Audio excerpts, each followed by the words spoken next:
Sorry, that's working. Okay. I don't know if you can see yourself. So, welcome. Thank you so much for coming to join us as we start with our celebrations for 100 years of learning disability nursing. Yeah. So, as you're aware, we've been really lucky to be able to engage with Philip, who is a local artist, and obviously is going to tell you a little bit more about the work that he does. And obviously then that'll start us to think about the work that we're going to do to produce our commemorative plaque, which again, hopefully all of you know that once it's completed, it's going to go on tour around Midlands universities that still offer the learning disability nursing programme. So it's going to have its own sort of social media trail, I suppose. So it's really, really exciting for us. So I'm sure you'll join me in welcoming Philip. Thank you. How do I move the image on? Oh. Or do you want to be my technical director? Yes. Thank you. Thank you. I'm a local artist. I've been doing this work for nearly 40 years. I did a degree in North Staffordshire University in sculpture. I graduated in 1977, and then I went on to the Royal College of Art in London to do an MA in ceramics. So I've done, I did 8 years education. I was very lucky, and it was at a time when education was free, and unfortunately it's not like that anymore. And it's something I feel very passionate about, that we should educate our young people and adults to make a better society, but that's another question. When I left the Royal College of Art in 1980, I became a full-time artist. I did some part-time teaching in university. I taught at Manchester, Birmingham, Liverpool, Leeds, but I never wanted to teach full-time. I always wanted to work part-time and do my own work.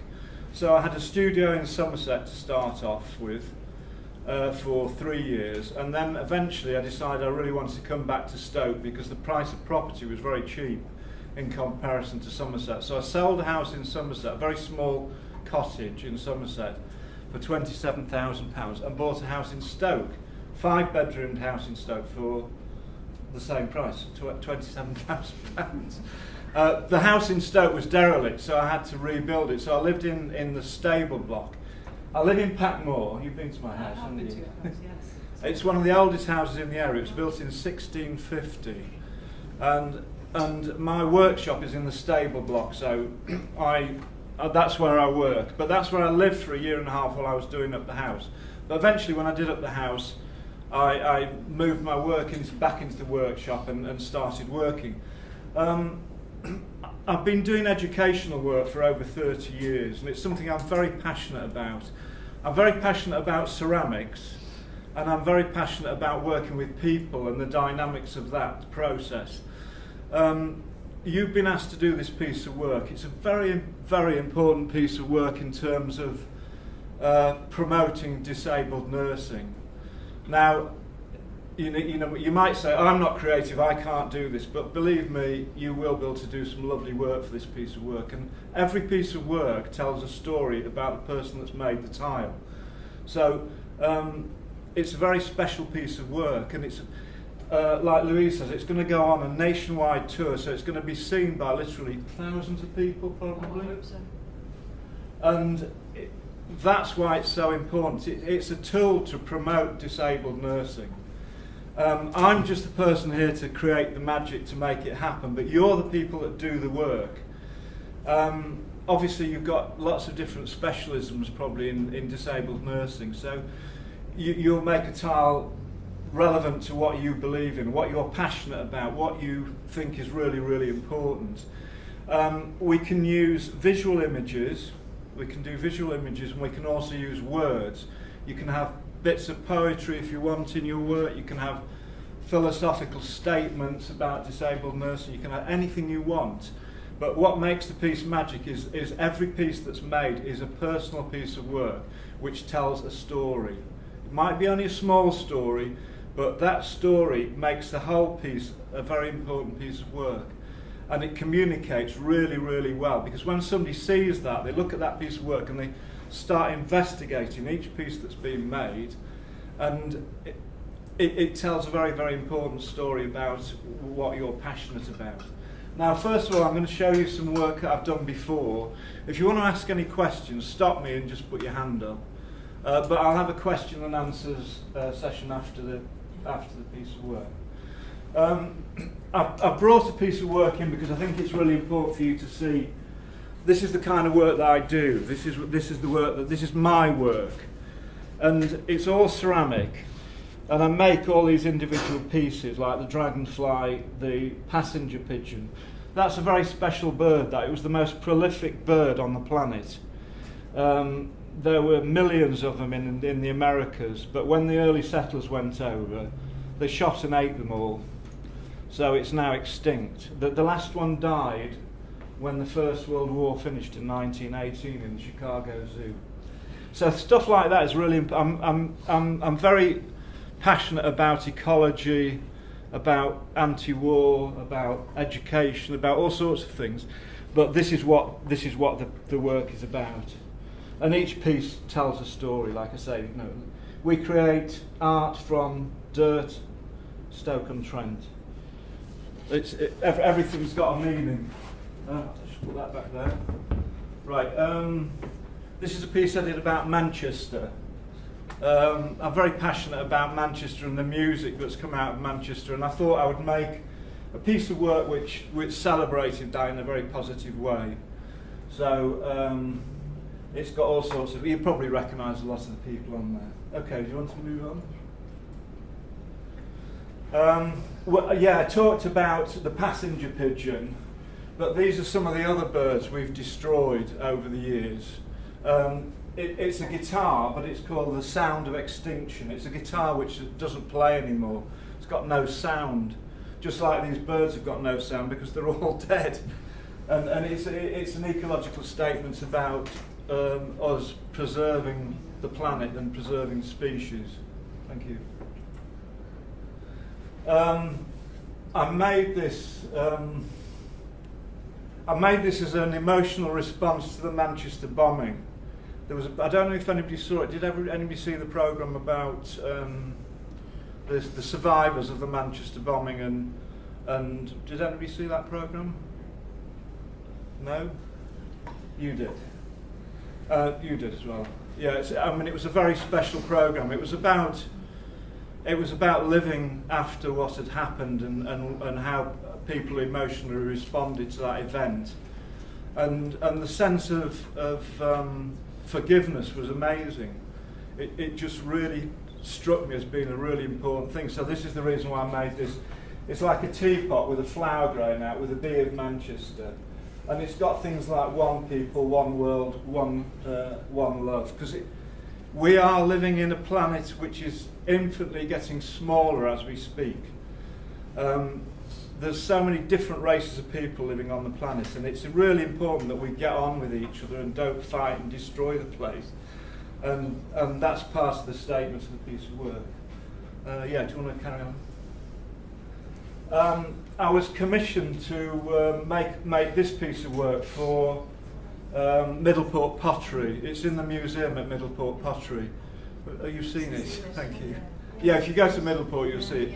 And it's a reproduction of the factory in ceramic. It's a ceramic model of the factory as it was when it was built in 1880, and it shows all the different bottle kilns that existed and things. But there's only one bottle kiln on that site now, so it's changed a lot. And it was commissioned by Prince Charles, so I directly worked with the Prince's Trust on doing that piece of work.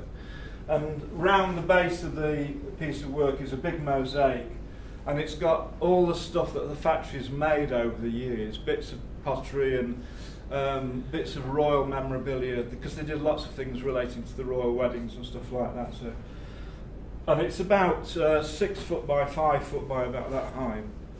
Right. This is a fairly recent piece of work. I did this 3 years ago.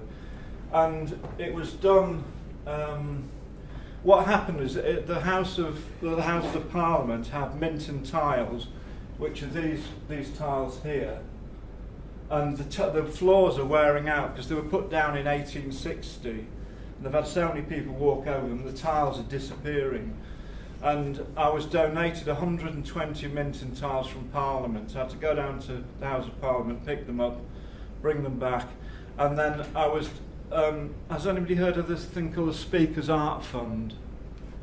In the Houses of Parliament, they've got an art fund called the Speaker's Art Fund, where they buy art to put on the wall. They've got paintings and sculptures.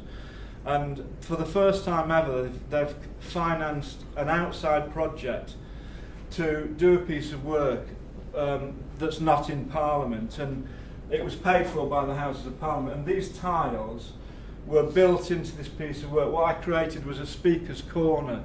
It's a debating area and a lecture theatre. It's in Burslem Town Hall as part of the Sixth Form College of Haywood Academy. So, and this represents Burslem, and that represents London. So it's got all images of London. And then I made this lectern that you can stand at and deliver a lecture.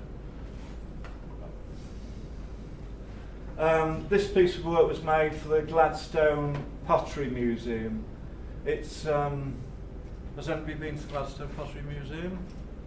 It's a must visit. You should go because it's a fantastic Victorian factory, ceramics factory, which hasn't changed. It was donated to the city in the late 60s.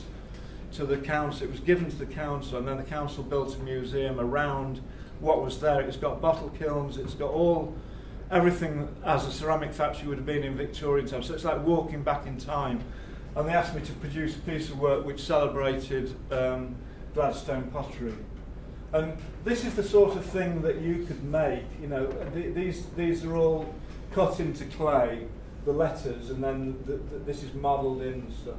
And there's all sorts of other things like the European, the largest plane that's flying at the moment. Do you want to move on? This was a piece I did with a sculptor called Andy Edwards. He's probably you've probably never heard of him, but he's probably the most famous sculptor in Stoke-on-Trent. He's the guy that made the statue of the Beatles in Liverpool. Has anybody seen them? Have you? Yeah, he made those. So he's a very important artist, and we worked on this piece of work, and it was this was commissioned by the Pottery Workers Union, and it was to commemorate all the premature deaths in the pottery industry. There's been something like 100,000 people that have died of premature deaths, mainly sort of lung disease and silicosis and stuff like that, that's been promoted by bad practice in the ceramics industry. It was a funny commission to do because they paid for it totally. We asked the council to get involved, and the council said, no, we don't want to have anything to do with this. We don't want to celebrate death. It's not an importance, you know, they wanted to just brush it under the carpet. But it's a very important subject matter, and it should be talked about, and that's the reason why it was produced. This piece of work is in Burslem School of Art, and it's like it's got so many different things.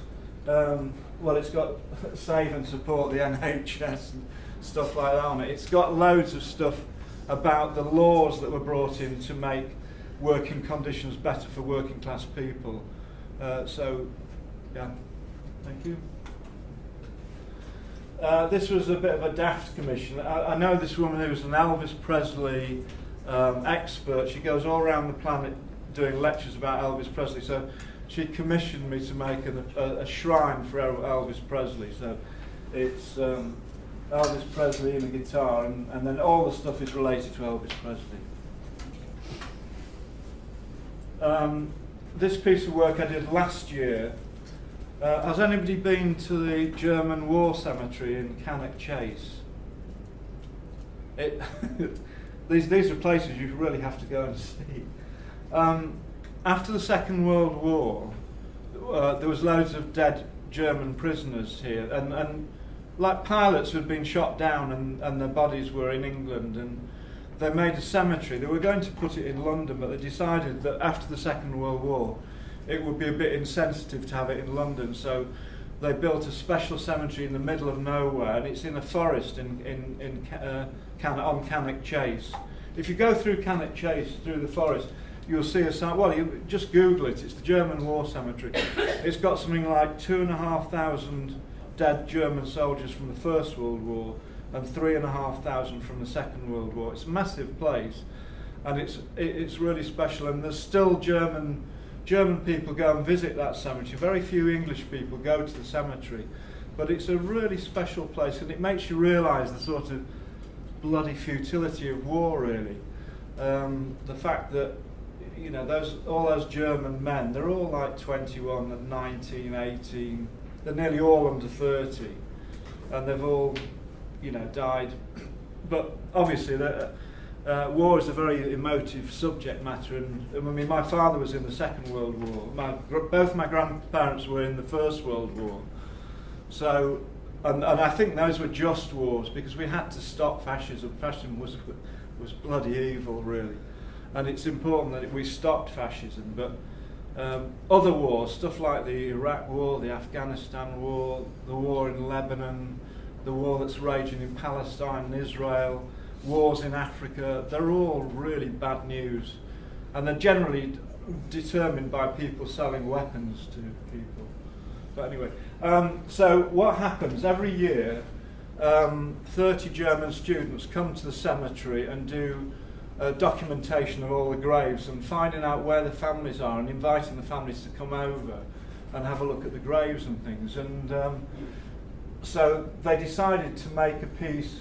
It was 50 years, the German War Cemetery had been there 50 years, and these young German students, they were between 16 and 18, 19 years old. They were absolutely brilliant, and they produced this piece of work to celebrate tolerance and saying that war should never happen again. So this piece of work is at the German War Cemetery now.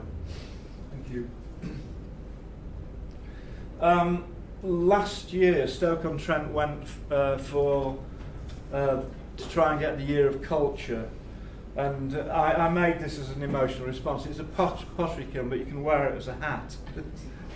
And it was to try and stimulate them to give us the Year of Culture, but it didn't happen because Coventry got it. But it was unfortunate. Anyway, thank you. This is HRH. He came to the studio as we were making this piece of work, and it was funny because I'd met him 3 years before with a Middleport job, and he walked into the studio and he just walked in and he saw me and said, "Oh, hi Phil, how are you?" And, you know, he's remembered my name and stuff like that, which I think is absolutely remarkable considering how many people he must meet. Right. I think that's it, is it? Yes, that's it. Okay. Yeah, so that's a selection of the work that I do. Right, I'm going to open it up to questioning now. If you want to ask me any questions about the work or about the work you're about to embark on, that's fine. I'll just explain first of all, I would like you to, this is your homework by the way before you start it. If you get a piece of A4 paper and fold it, and either do a drawing that size on a piece of paper, and this will be your tile. It can either be portrait or landscape, and it could be circular, it could have an oval top, it could be oval in shape, it could be square. I want the tiles to be all different, and I don't want anybody to do the same images on the tile. I want every tile to be unique. If you do a pencil drawing that size with words on and what you want to put, think about it seriously. You probably, I think we probably make at least two tiles each for this piece of work. We're going to shift you out to another venue, aren't we? Have you told them about that? Yeah, tell them. Yeah, they do know. But There's a. No, I was going to say you don't all know. Yeah. There's a fantastic ceramics company in Fenton called Valentine Clay, and it's where I buy my clay from. I've bought my clay there for years, and they've set up an educational department, and that's where you'll be working from. Not all together. I think there's two groups, isn't there? There is, yeah. So you'll be coming have we got the dates set? Yeah, so the first workshop is on the 23rd. Can I just check my diary? Check it's Yeah. And the 8th of November, so people have been invited to either one of those workshops.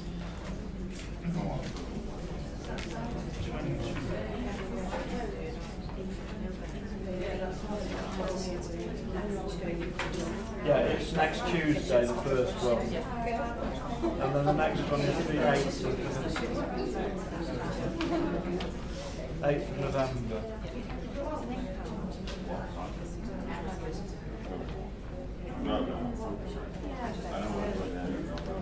Yeah, we've got that.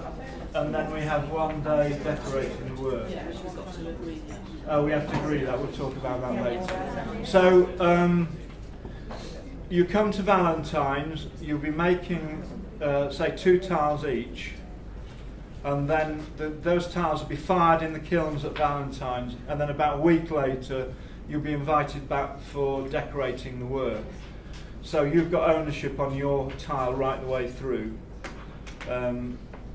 That's important, because I can advise you and help you to know what you want to make, but it's you that makes the tile, and it's you who decides what colour goes on that tile, so it's very personal to you.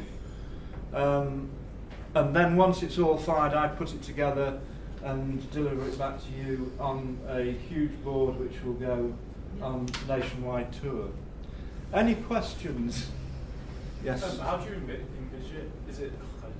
Is it going to be something that size, or will it be huge? And what kind of shape will it be? Like a square? It'll be more like the German war cemetery piece, that kind of size. What size is that in regards to that piece? That one?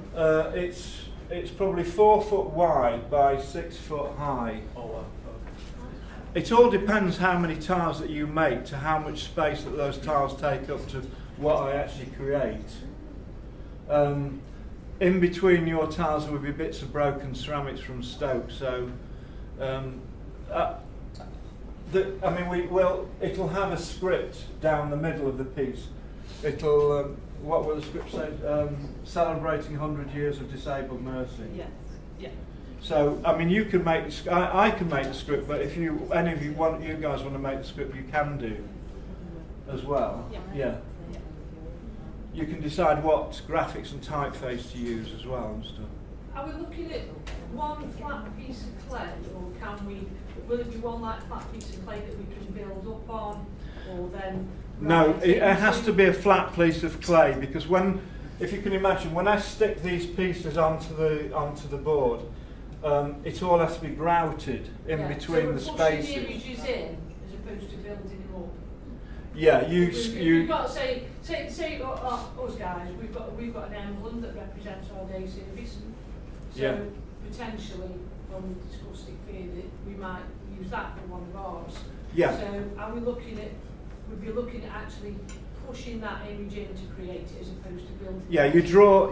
What you do is you do a drawing. My art leaves on totally I know. I mean, this is you do your drawing on your piece of clay. Yeah. I roll out all your clay so it's absolutely perfectly the right consistency. Yeah. You put your drawing on the clay, you keep your drawing still. You draw through the image on your drawing like this, very carefully. I mean, obviously, and then once that's taken off, you then draw back into the clay. You can go into amazing detail, because I've got the most finest tools, so you can make it very, very. Yeah. But ideally, the surface has to be flat, because if you have bits projecting out, the chances are they'll get knocked off. If somebody goes past it, it's on a wall, and they bang up against it. But having said that, that Staffordshire knot there, that symbol is. It's actually a piece of rope that I've modelled, and so that does stick out half an inch. I don't mind things sticking out a little bit, but ideally it's best if it's flat, because it makes it very difficult to grout afterwards. Yeah. Any more questions? Yeah. What's your favourite piece that you've done? What's my favourite piece that I've done? That's a Or one of? well, I did a piece after 9/11. and it's I haven't got. I might have a picture of it on here. I'm not sure. It was called Cathedrals of Tolerance, but the cathedral was made out of lots of different images from Islam, from Sikhism, from Buddhism, from Judaism, and it was a thing to say about being tolerant about other people's religions and aspirations. And I'll try. I think I might have a picture of it. I'll show you. I mean, I did it ages. I did it a week after 9/11 came down as an emotional response to the disaster. I've got so much stuff on this. That's the problem.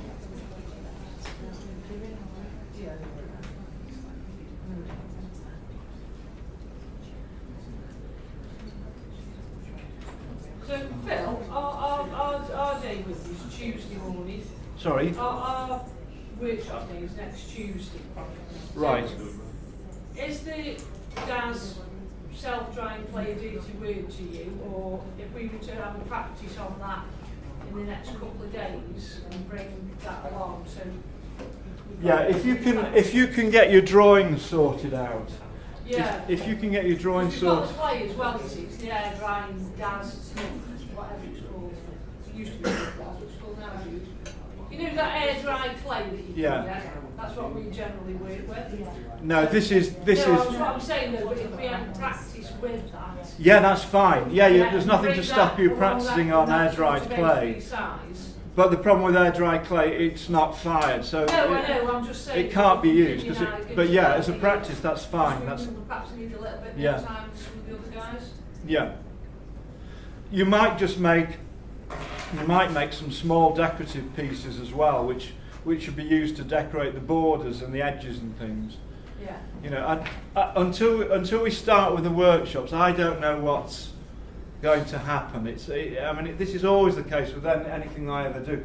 I'm working in a children's home at the moment in Ipstones, and they're very emotionally. It's a children's home which is in the middle of nowhere, because it has to be there because the children can't have any contact with their parent, because the parents are all sorts of complications like drug addicts, prostitutes, child abusers. So they can't have any contact. They're not allowed to see their parents at the house they live. And they worked with me, and they produced, because it was Mental Health Care Day last Wednesday. Yeah. And that's the day I went in with them and worked with them. And I said, I wanted to make a piece that makes you happy. So they did all sorts of things that made them happy: flowers, birds, animals, motor cars. And then that piece of work is going to go on their house, and it'll say, "Welcome to Roach End Farm." That's where they live. It's just behind the Roaches is where the farm is. It's a very special place. And so until I start the workshops with you guys, I don't really know what's going to happen. But it's important that you create the magic and make it happen. The more energy you put in, the better this piece of work is going to be. Any more questions for Philip? I've got a practical one. What do we need to wear? Do we need an overall? Yeah, you can bring an apron if you want, but it's not a messy process unless you start throwing the clay about, which I think you're mature enough that that's not going to happen. Well, I worked with these special needs kids and they were delightful. There was no clay anywhere. It was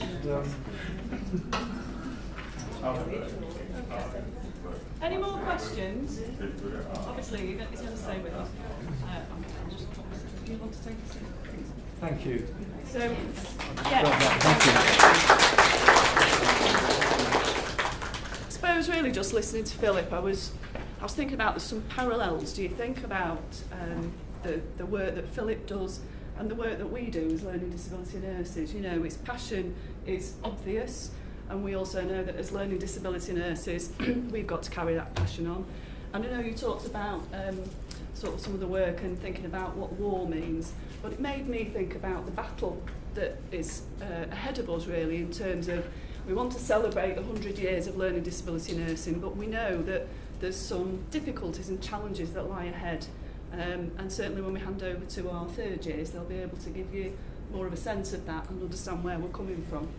And I think that'll help us to sort of focus on some of our ideas about what we'd like to see going into our very special plaque. So, okay, so I think then probably now's a good time for us to maybe have a little break, and we can have a little chat and a mingle, and then it'll be over to our third years. Yeah, I mean, I think that's a very important question.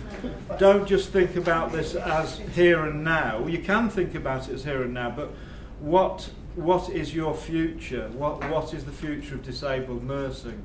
The NHS is under amazing stress at the moment, and under very, very sort of strong constraints because of government and well, I mean, don't talk to me about the Tory government, because I think you're in good company.